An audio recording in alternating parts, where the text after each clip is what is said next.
ஒரு சரியான சிங்கள பௌத்தனாக தயாசிறி ஜெயசேகர இருப்பாராக இருந்தால் அவர் நாளை கூட அல்லது அடுத்த பாராளுமன்ற அமர்வில் கூட ஸ்ரீதரனுக்கோ அல்லது அவருடைய குடும்பத்தினர் யாருடைய பெயர்லையோ இவ்வாறு 7 கோடி ரூபாய் கிட்டத்தட்ட 70 மில்லியன் ரூபாய்கள் எந்த நாட்களில் எந்த வங்கியிலே எவ்வாறு வைப்பு செய்யப்பட்டது என்பதை அவர் ஒரு நீதியான அரசியல் தலைவனாக இருந்தால் பதிவு செய்ய வேண்டும். அவர் உண்மையிலேயே அவர் இந்த பாராளுமன்றத்துக்கு ஆடையோடு தான் வந்து பேசுகிறார் என்றால் இதனை அவர் செய்ய வேண்டும் என்று நான் உயர்ந்த சபையிலே கௌரவ பிரதி சபாநாயகர்களை நான் உங்களை கேட்கிறேன்.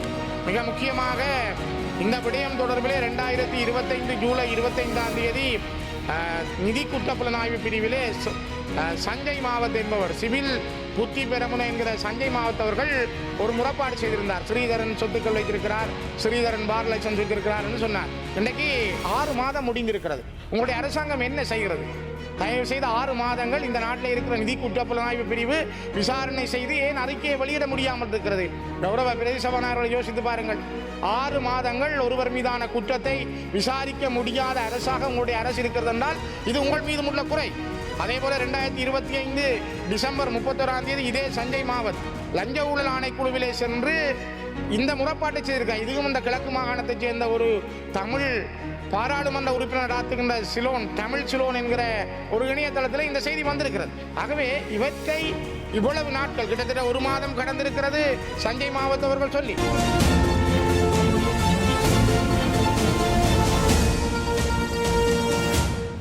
You have 7 minutes.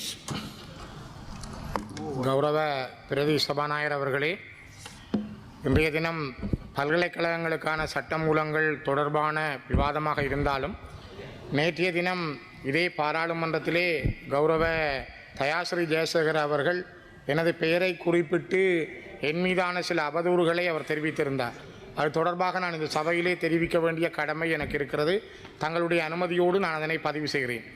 Dayasiri Jayasekara அவர்கள் 2026 ஜனவரி 8ஆம் தேதி ஊடகங்களுக்கு வெளியிலே ஒரு கருத்தை வெளியிட்டிருந்தார். அரசமைப்பு சபையில் ஆளுந்தரப்பு ஸ்ரீதரன் எம்பியை பயன்படுத்துகிறது, இலங்கை தமிழரசு கட்சி நடவடிக்கை எடுக்க வேண்டும் என்று அவர் ஒரு செய்தியை வெளியிட்டிருந்தார். இதனை கிழக்கு மாகாணத்தைச் சேர்ந்த ஒரு தமிழ் எம்பி நடாத்துகின்ற தமிழ் சிலோன் என்கின்ற இணையதளத்திலே இந்த செய்தி வெளிவந்திருந்தது. கிளிநொச்சியினுடைய பல இடங்களிலே மக்கள் வசிப்பதற்கு இடமில்லை, ஆனால் 1200 ஏக்கர் காணிகளை ஸ்ரீதரன் தன்னகப்படுத்தி வைத்திருக்கிறார். 70 மில்லியன் கிட்டத்தட்ட 7 கோடி ரூபாய் நிதியை ஸ்ரீதரன் தன்னுடைய பெயரிலும் மகன் பெயரிலும் வங்கியிலே வைப்பு செய்திருக்கிறார்கள் என்றெல்லாம் நேற்று இந்த உயர்ந்த சபையிலே ஒரு மூத்த தலைவராக தயாசிறி ஜெயசேகர அவர்கள் பதிவு செய்திருந்தார். பூநகரியிலே சூரிய மின் சக்தி திட்டத்தில் இவ்வாறு நடைபெற்றதாகவும் அவர் குறிப்பிட்டிருக்கிறார். கௌரவ பிரதி சபாநாயகர் அவர்களே, நான் இந்த பாராளுமன்றத்திலே இருந்து கிட்டத்தட்ட 16 வருடங்கள் கடந்திருக்கிறது. நான் இதுவரை காலத்தில் நீதியின் பால் தர்மத்தின் பால் என்னுடைய பணிகளை அரசியல் செயல்பாடுகளை முன்னெடுத்திருக்கிறேன். அரசியல் அமைப்பு பேரவையில் என்னை பொறுத்த வரைக்கும் நான் சுயாதீனமாக நீதியோடும் தர்மத்தோடும் தமிழ் மக்கள் சார்ந்த ஒரு பிரதிநிதியாக என்னுடைய முடிவுகளை தீர்மானங்களை நான் எடுத்திருக்கிறேன். யாருடைய நிர்பந்தமோ அல்லது அரசாங்கத்துக்கு வால் பிடிக்க வேண்டும் என்ற அவசிய தேவைகளோ எனக்கு இருக்கவில்லை. ஆனால் தயாசிறி ஜெயசேகர போன்ற ஒரு மூத்த தலைவர்கள், அவர் பல கட்சிகளை மாறி மாறி போய் வந்திருந்தாலும் ஒரு நீண்டகால அரசியல் அனுபவம் உள்ள ஒருவர் இவ்வாறு நேற்று பாராளுமன்றத்திலே பதிவு செய்து கொண்டமை மிக பிழையானது. குறிப்பாக அவர் அவ்வாறு சொல்லியிருந்தால் எந்த வங்கியில் எவ்வளவு காசு யாரால் என்ன தேதியிலே வைப்பு செய்யப்பட்டது என்பதை அவர் வெளியிட வேண்டும். ஒரு சரியான சிங்கள பௌத்தனாக தயாசிறி ஜெயசேகர இருப்பாராக இருந்தால் அவர் நாளை கூட அல்லது அடுத்த பாராளுமன்ற அமர்வில் கூட ஸ்ரீதரனுக்கோ அல்லது அவருடைய குடும்பத்தினர் யாருடைய பெயர்லையோ இவ்வாறு 7 கோடி ரூபாய் கிட்டத்தட்ட 70 மில்லியன் ரூபாய்கள் எந்த நாட்களில் எந்த வங்கியிலே எவ்வாறு வைப்பு செய்யப்பட்டது என்பதை அவர் ஒரு நீதியான அரசியல் தலைவனாக இருந்தால் பதிவு செய்ய வேண்டும். அவர் உண்மையிலேயே அவர் இந்த பாராளுமன்றத்துக்கு ஆடையோடு தான் வந்து பேசுகிறார் என்றால் இதனை அவர் செய்ய வேண்டும் என்று நான் உயர்ந்த சபையிலே கௌரவ பிரதி சபாநாயகர்களை நான் உங்களை கேட்கிறேன். மிக முக்கியமாக இந்த விடயம் தொடர்பிலே 2025 ஜூலை 25ஆம் தேதி நிதி குற்றப்புலனாய்வு பிரிவிலே சஞ்சய் மாவத் என்பவர், சிவில் புத்தி பெரமுன என்கிற சஞ்சய் மாவத் அவர்கள் ஒரு முறைப்பாடு செய்திருந்தார். ஸ்ரீதரன் சொத்துக்கள் வைத்திருக்கிறார், ஸ்ரீதரன் பார் லைசன்ஸ் வைத்திருக்கிறார் என்று சொன்னார். இன்றைக்கு 6 மாதம் முடிந்திருக்கிறது. உங்களுடைய அரசாங்கம் என்ன செய்கிறது? தயவு செய்து 6 மாதங்கள் இந்த நாட்டில் இருக்கிற நிதி குற்றப்புலனாய்வு பிரிவு விசாரணை செய்து ஏன் அறிக்கையை வெளியிட முடியாமல் இருக்கிறது? கௌரவ பிரதி சபாநாயகர்களை யோசித்து பாருங்கள். 6 மாதங்கள் ஒருவர் மீதான குற்றத்தை விசாரிக்க முடியாத அரசாக உங்களுடைய அரசு இருக்கிறது என்றால் இது உங்கள் மீது உள்ள குறை. அதே போல 2025 டிசம்பர் 31 இதே சஞ்சய் மாவத் லஞ்ச ஊழல் ஆணைக்குழுவிலே சென்று இந்த முறைப்பாட்டை செய்திருக்கார். இதுவும் இந்த கிழக்கு மாகாணத்தைச் சேர்ந்த ஒரு தமிழ் பாராளுமன்ற உறுப்பினர் நடத்துகின்ற சிலோன், தமிழ் சிலோன் என்கிற ஒரு இணையதளத்தில் இந்த செய்தி வந்திருக்கிறது. ஆகவே இவற்றை இவ்வளவு நாட்கள் கிட்டத்தட்ட 1 மாதம் கடந்திருக்கிறது சஞ்சய் மாவத் அவர்கள் சொல்லி அவருடைய முதல் முறைப்பாடு செய்து 6 மாதங்கள் போயிருக்கிறது. இப்பொழுது 1 மாதம் முடிந்திருக்கிறது. இன்னும் விசாரணைகள் இல்லை. இந்த நியாயம் எங்கே இருக்க போகிறது? ஏன் பூனேரியிலே ஒரு சூரிய மின்சார திட்டம் என்றால் அரசாங்க அதிபர் இருக்கிறார், பூனேரி பிரதேச செயலாளர் இருக்கிறார். இதுவரை ஏன் இந்த அரசாங்கம் கேள்வி கேட்கவில்லை? ஏன் தயாஸ்ரீ ஜெயசேகர் அவரிடம் தகவல் அறியும் சட்டத்திலாவது விவரத்தை கேட்கவில்லை?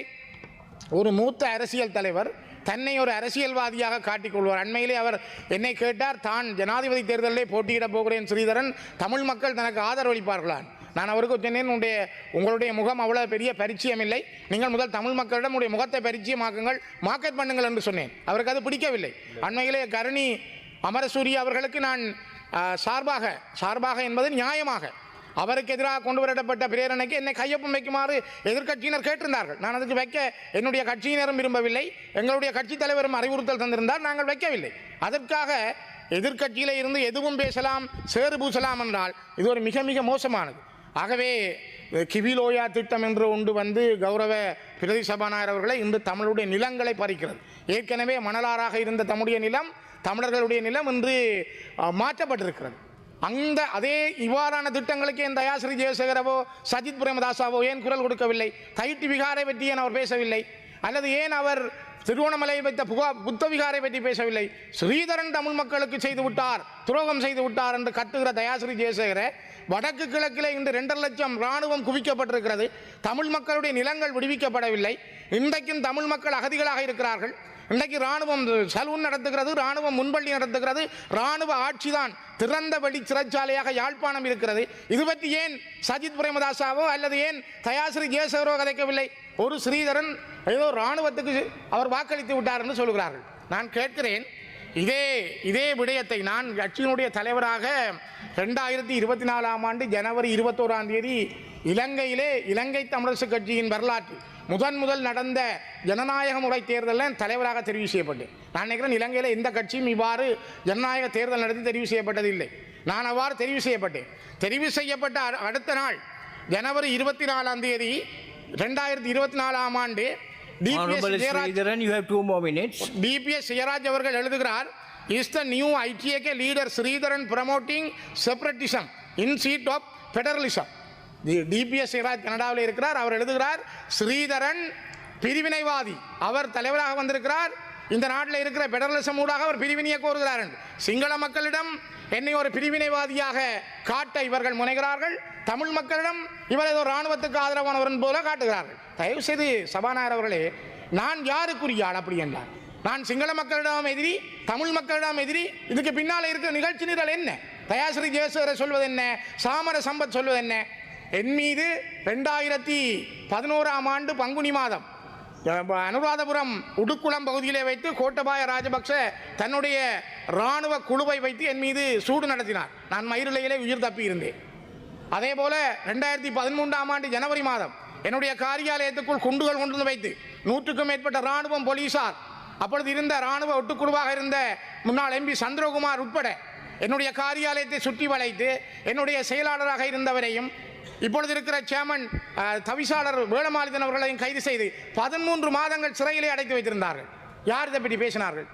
அதற்கு பிறகு எங்களுடைய காரியாலயத்திலே அதே அடுத்த மே மாதம் நடந்த கூட்டத்தின் பொழுது, அப்பொழுது எங்களுடைய கூட்டத்தில் இருந்த மாவை சேனாதராஜா பாராளுமன்ற உறுப்பினர், சரவணபவன் பாராளுமன்ற உறுப்பினர், நான் சுமந்திரன் பாராளுமன்ற உறுப்பினர், இவ்வளவு பேரும் இருக்கும் பொழுது கிட்டத்தட்ட 500 பேர் சிங்கக்கொடியோடு வந்து எங்களுடைய காரியாலயத்தை தாக்கினார்கள்.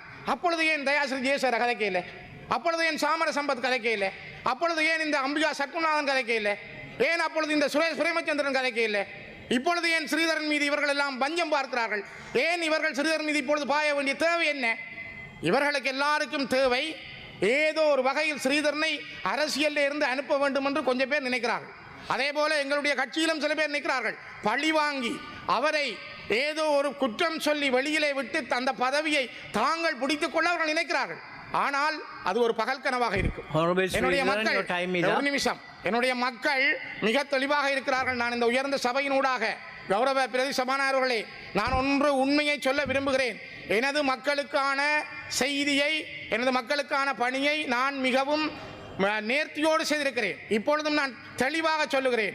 எந்த வங்கியிலே எவ்வளவு காசு வைப்பிடப்பட்டிருக்கிறது, ஸ்ரீதரனுக்கு என்ன சொத்துக்கள் இருக்கிறது, ஸ்ரீதரன் ஒரு பாருக்கு சிபார் செய்தாரா என்று தயவு செய்து நீங்கள் ஒரு சபாநாயகராக ஏன் அதனை உடனே விசாரணை செய்து உறுதிப்படுத்த முடியாது? அப்படி என்றால் உங்களுடைய அரசாங்கத்தினுடைய பலம் என்ன? ஏன் நீங்கள் இவ்வளவு நாளும் செய்ய முடியாமல் இருக்கிறீர்கள்? அவை என்னை வைத்து அரசாங்கமும் ஏதோ அரசியல் செய்ய நினைக்கிறது. அதே போல எதிர்த்தரப்பில் இருக்கிறவர்களும் சரி, எங்களோடு இருக்கிறவர்களும் சரி, என்னை பழி வாங்குவதற்காக அல்லது மக்களிடமிருந்து அந்நியப்படுத்துவதற்காகத்தான் இந்த முயற்சி மேற்கொள்ளப்படுகிறதா? இதுக்கு ஒரு நீதி வேண்டும். தயவு செய்து புரிந்து கொள்ளுங்கள். நான் மிக தெளிவாக சொல்லுகிறேன். நீங்கள் என்னை உறுதிப்படுத்தி நீதியை நிலைநாட்டுங்கள்.